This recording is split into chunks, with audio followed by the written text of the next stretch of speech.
হয়েছে আপনারা জানেন। সেই নাসিরনগর থেকে শুরু করে, সেই কুমিল্লা থেকে শুরু করে, সেই কক্সবাজারের রামু থেকে শুরু করে প্রত্যেকটি জায়গায় শতাধিক সংখ্যালঘু নির্যাতনের ঘটনা ঘটেছে। কিন্তু কি দেখেছি আমরা 5ই আগস্টের পরবর্তী সরকার পরিবর্তনের ফলে আমরা ভেবেছিলাম এই দেশে সংখ্যালঘুরা নির্বিঘ্নে বসবাস করতে পারবে, এই দেশের সংখ্যালঘুরা হয়তো ভারতে পালিয়ে যেতে হবে না। কিন্তু আমরা কি দেখেছি সেই সংখ্যালঘু নির্যাতন বন্ধ হয়নি। এখন আমরা মনে করি এই সংখ্যালঘু নির্যাতন আরো বৃদ্ধি রয়েছে। কারণ বিগত বৃহস্পতিবার আপনি দেখেছেন একটি বিএনপির নেতাকে হত্যাকাণ্ডকে কেন্দ্র করে স্ত্রীর সংখ্যালঘু পরিবারকে নির্যাতন করা হচ্ছে, তাদের টাকা পয়সা লুটপাট, ঘর বাড়িতে অগ্নিসংযোগ করা হচ্ছে, যা কিনা বাংলাদেশের জন্য একটি ভয়াবহ বার্তা বহন করে। আপনারা কি মনে করতে চান এই দেশে সংখ্যালঘুদের নির্যাতন মানে কি? হয়তো একটি গোষ্ঠী চায় এই দেশে সংখ্যালঘুরা না থাকুক।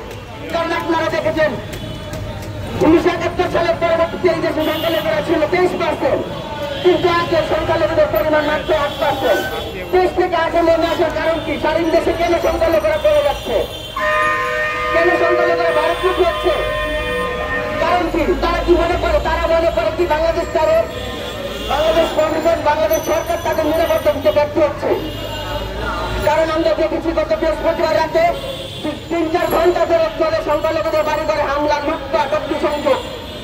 কোথায় ছিল তখন প্রশাসন? আমি উপদেষ্টাদের বিশ্লেষণ করে বলতে চাই, আপনারা দেখেছেন সংখ্যালঘু যে সরকারগুলো সংখ্যালঘু করেছে, বারবার ক্ষমতা থাকা বাংলাদেশ আওয়ামী লীগ সংখ্যালঘু নির্যাতনের সময় যারা চুপ ছিল তাদের অবস্থা কি হয়েছে? তাদেরকে পালিয়ে যেতে হয়েছে। আমি তার বর্তমান উপদেষ্টাকে বিশ্লেষণ করে বলতে চাই, সংখ্যালঘুদের নির্যাতনে যদি আপনারা যদি ঠিক থাকেন, আপনাদের একটি সময় আসবে বাংলাদেশ থেকে পালিয়ে যেতে হবে। কিন্তু আমরা আশাবাদী এই ঈদে জামা জুতো অ্যাক্সেসরিজের ডিসকাউন্ট। আমরা বিশ্বাস করি আপনারা সুন্দরভাবে রাষ্ট্র পরিচালনা করবেন। সংখ্যালঘু সম্প্রদায় আপনাদের পাশে থাকতে চায়, কিন্তু যদি বারবার সংখ্যালঘুদের উপর নির্যাতন হয়, অত্যাচার হয়, সংখ্যালঘুদের বাড়ি ঘরে হামলা করা হয়, সংখ্যালঘুরা এই দেশে আপনাদের পাশে থাকবে না। আমি একটি কথা বলতে চাই, আমরা দেখেছি সরকার পরিবর্তনের ফলে 5ই আগস্ট পরবর্তী সময়ে সংখ্যালঘুরা বিভিন্ন ধরনের আন্দোলন গড়ে তুলেছিল। আমরা কোন প্রকার আন্দোলনে যেতে চাই না। আমরা সংখ্যালঘুরা এই দেশে সুন্দরভাবে বেঁচে থাকতে চাই। আমরা আমাদের ধর্ম অনুষ্ঠানগুলো সুন্দরভাবে পরিচালনা করতে চাই।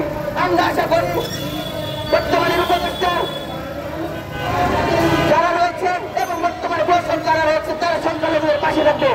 পুলিশ প্রশাসন সংখ্যালঘুদের নিরাপত্তার ব্যবস্থা করবে।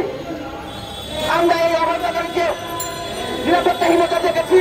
3-4 ঘন্টা ব্যাপী সংখ্যালঘুদের উপর আক্রমণ, পুলিশ প্রশাসনের নীরব ভূমিকা। সেই ভূমিকা যদি বাংলাদেশে থাকে তাহলে হয়তো বাংলাদেশে 8% সংখ্যালঘু থাকবে না। হয়তো আগামী 10 বছর পরে দেখতে পাবো বাংলাদেশ সংখ্যালঘুরা জাদুঘরে বন্দী। হয়তো বিদেশ থেকে মানুষ এসে বলবে এই দেশে সংখ্যালঘুরা থাকে। এখন যেরকম বিদেশ থেকে মানুষরা বলে, দেশের বাইরে থেকে যখন এখন নিউজ হয় বাংলাদেশ সংখ্যালঘু নির্যাতন, হয়তো 10 বছর পরে এই নিউজ হবে না। তখন বললে বাংলাদেশে এখনো 2-4 জন সংখ্যালঘু বেঁচে আছে। আমরা বাংলাদেশের এরকম ইতিহাস দেখতে চাই না। আমরা চাই এই অসামরিক রাষ্ট্রে বসবাস করতে, সুন্দরভাবে আমাদের ধর্ম অনুষ্ঠান পালন করতে, আমরা নির্বিঘ্নে যেন আমাদের নিরাপত্তার সাথে এই দেশে বসবাস করতে পারি। আমরা দেখি সংখ্যালঘুদেরকে বিভিন্নভাবে ফাঁসানো হয়। কোন একটি ঘটনাকে কেন্দ্র করে বারবার সংখ্যালঘু পল্লীতে হামলা করা হয়, মতুয়া পল্লীতে হামলা করা হয়। সংখ্যালঘু ছাত্রদেরকে বিভিন্ন ধর্মভবনের মামলা সহ বিভিন্ন মিথ্যা আইসিটির মামলা দিয়ে সংখ্যালঘু ছাত্রদেরকে বন্দী করা হয়, কারাগারে পাঠানো হয়। আমরা তার তীব্র নিন্দা ও প্রতিবাদ জানাচ্ছি। আমরা বর্তমান সরকারকে এবং প্রশাসনকে বলতে চাই, আমরা রাজপথে দাঁড়িয়েছি, আমরা রাজপথে দাঁড়াতে চাই না। আমরা আর এরকম কোন কর্মসূচি দিতে চাই না। আমরা শাহবাগে দাঁড়াতে চাই না, জাতীয় প্রেসক্লাবের সামনে দাঁড়াতে চাই না। সংখ্যালঘুরা চায় সুন্দরভাবে বসবাস করতে, সংখ্যালঘুরা চায় বর্তমান সরকারকে সহযোগিতা করতে। কিন্তু আপনারা যদি সহযোগিতার মানসিকতা না দেখান, আমরা রাজপথে দাঁড়াতে হবে, মিডিয়ার সামনে কথা বলতে হবে। তখন দেখা যায় বাংলাদেশে ভাবমূর্তি নষ্ট হয়।